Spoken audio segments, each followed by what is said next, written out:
Today I'm going to show you how to engrave on faux leather, also known as PU leather. Here is my little business card holder that I am going to be engraving with my logo here across the front. I'm going to open xTool Creative Space and I am going to pull in my SVG, and I can just drag and drop it, then close that window. I'm going to come over here and click engrave. I'm going to come over here and leave the setting to manual, and I'm going to change my power to 30 and my speed to 40.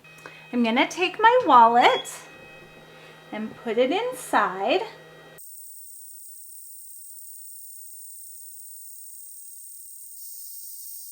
Now that we're done, I can lift the lid and take it out.